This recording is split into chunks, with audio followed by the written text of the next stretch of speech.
বিসমিল্লাহির রহমানির রহিম।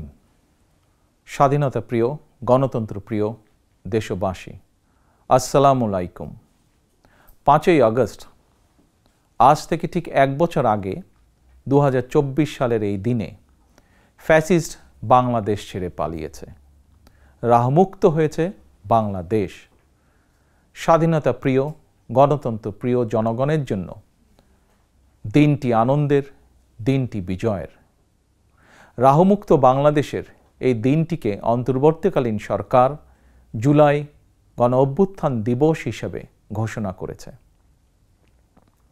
তাবেদার মুক্ত বাংলাদেশের জনগণ প্রতি বছর এই দিনটিকে স্বাধীনভাবে সানন্দে সরকারি ছুটির দিন হিসেবে উপভোগ করবে।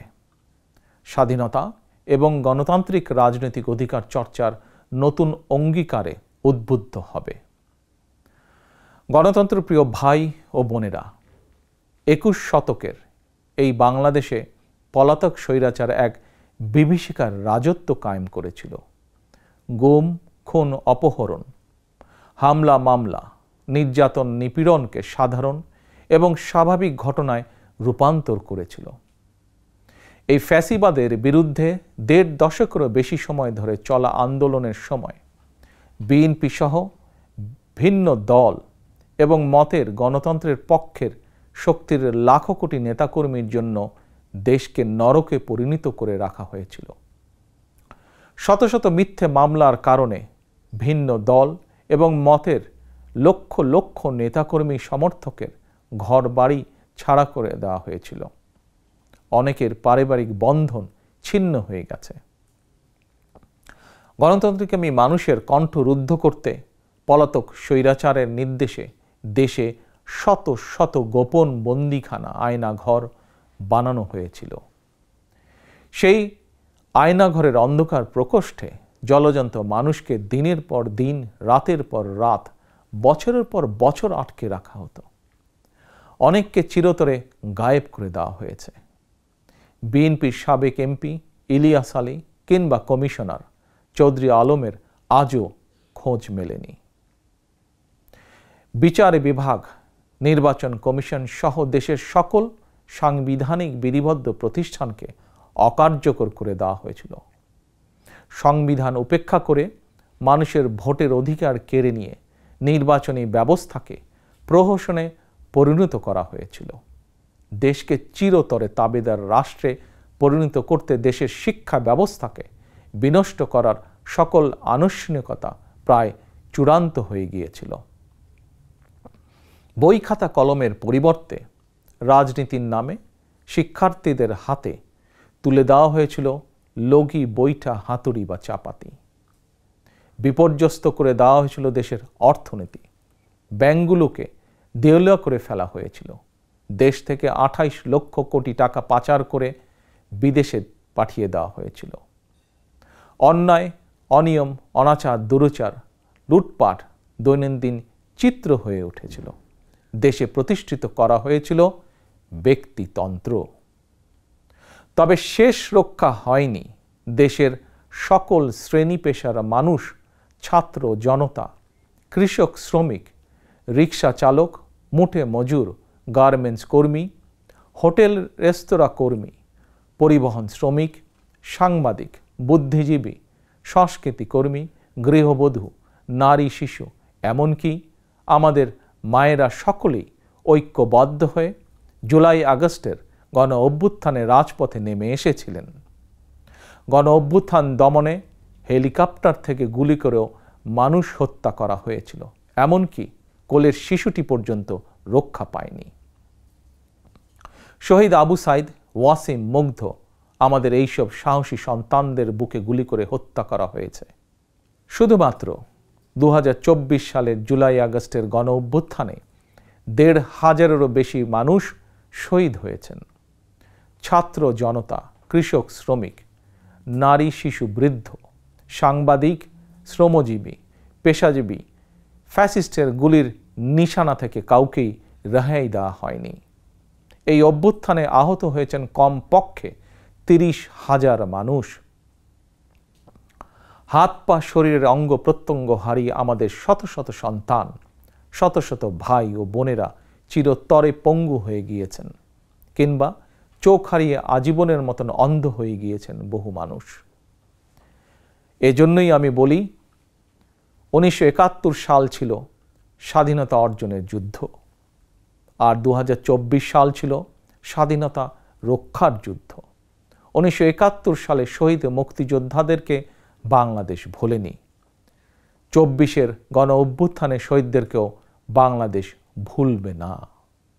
71 সাল থেকে আজ পর্যন্ত দেশ এবং জনগণের স্বাধীনতা অর্জন, স্বাধীনতা রক্ষা, স্বৈরাচার এবং ফ্যাসিবাদ বিরোধী আন্দোলন, গণতন্ত্র পুনঃপ্রতিষ্ঠার আন্দোলন, এভাবেই ইতিহাসের প্রতিটি বাঁকে বাঁকে লাখো মানুষ হয়েছেন শহীদ। আজকের এই দিনে আমি আবারও সকল শহীদদের অবদানকে শ্রদ্ধাভরে স্মরণ করছি। আহতদের দ্রুত আরোগ্য লাভের জন্য আল্লাহর দরবারে প্রার্থনা করছি। প্রিয় দেশবাসী, দেশ এবং জনগণের স্বাধীনতা এবং অধিকার প্রতিষ্ঠার জন্য নিজের জীবন বিলিয়ে দিয়ে শহীদগণ আমাদেরকে ঋণী করে গেছেন। এবার শহীদদের প্রতি আমাদের ঋণ পরিশোধের পালা। শহীদ পরিবারের কাছে সমগ্র বাংলাদেশ ঋণী। দেশে জনগণের রাজনৈতিক এবং অর্থনৈতিক ক্ষমতায়ন নিশ্চিত করে সাম্য, মানবিক মর্যাদা, সামাজিক সুবিচার প্রতিষ্ঠার মাধ্যমে একটি ইনসাফ ভিত্তিক গণতান্ত্রিক মানবিক বাংলাদেশ গঠনের মাধ্যমেই আমরা শহীদদের প্রতি ঋণ পরিশোধ করতে পারি।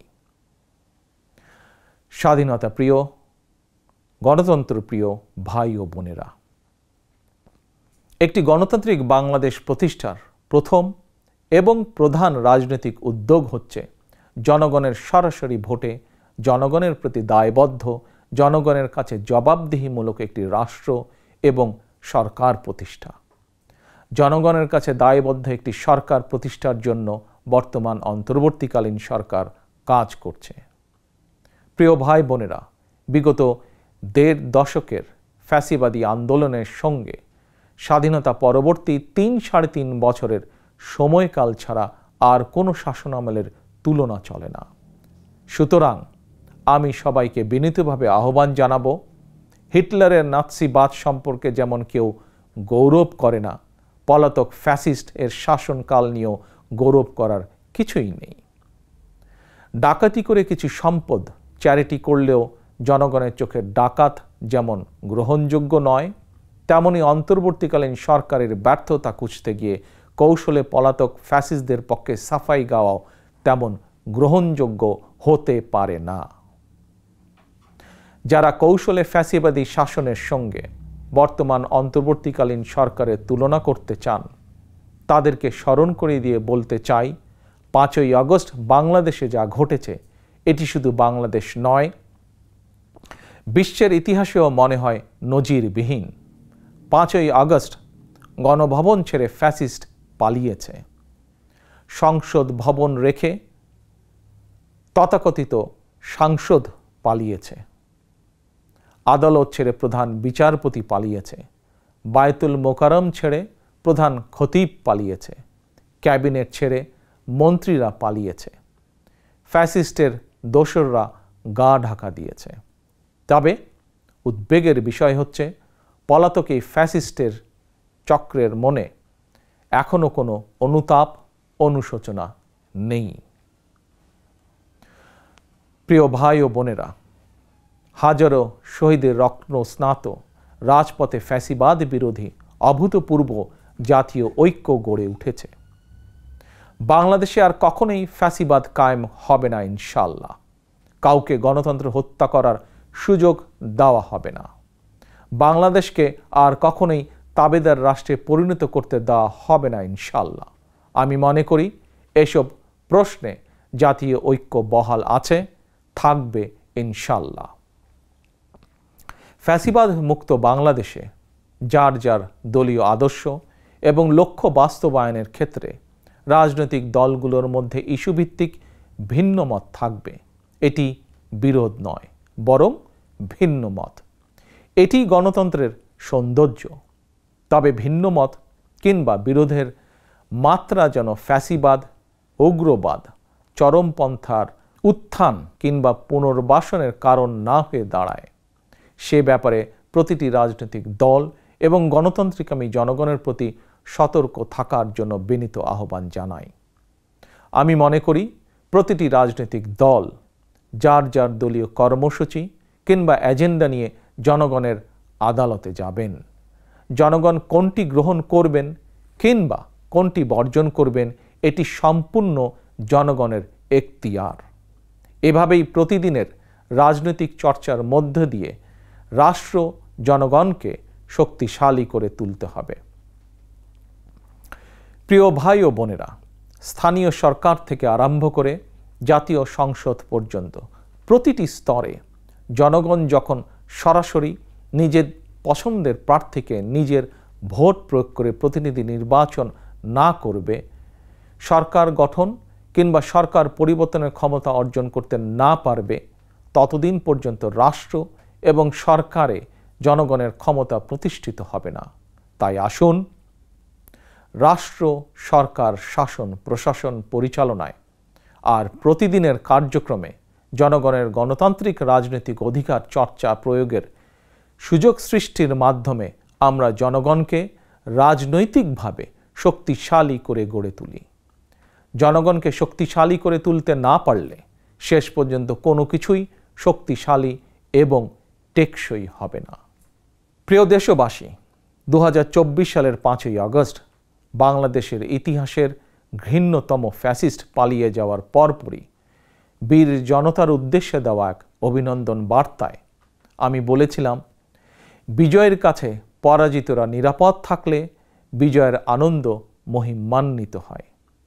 সেটি পুনরায় স্মরণ করিয়ে দিয়ে দেশের গণতান্ত্রিকামী জনগণের প্রতি আমার আহ্বান, কেউ আইন নিজের হাতে তুলে নেবেন না, মব ভায়োলেন্সকে উৎসাহিত করবেন না, নারীর প্রতি সহিংস আচরণ করবেন না, অন্যের স্বাধীনতার প্রতি শ্রদ্ধাশীল থাকুন। একজন মায়ের চোখে বাংলাদেশ যেমন, আমরা তেমন একটি বাংলাদেশ গড়তে চাই যেখানে দল, মত, ধর্ম, বর্ণ নির্বিশেষে বিশ্বাসী, অবিশ্বাসী, সংশয়বাদী প্রতিটি সন্তান, প্রতিটি মানুষ নিরাপদে থাকবে। আজ এবং আগামীর প্রতিটি 5ই আগস্ট হয়ে উঠুক গণতন্ত্র, সুশাসন প্রতিষ্ঠা আর মানবিক মানুষ হয়ে ওঠার অঙ্গীকারের দিন।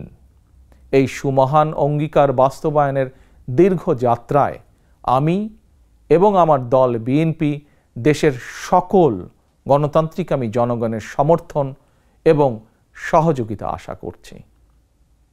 আল্লাহ হাফেজ। বাংলাদেশ জিন্দাবাদ। বাংলাদেশ জাতীয়তাবাদী দল জিন্দাবাদ।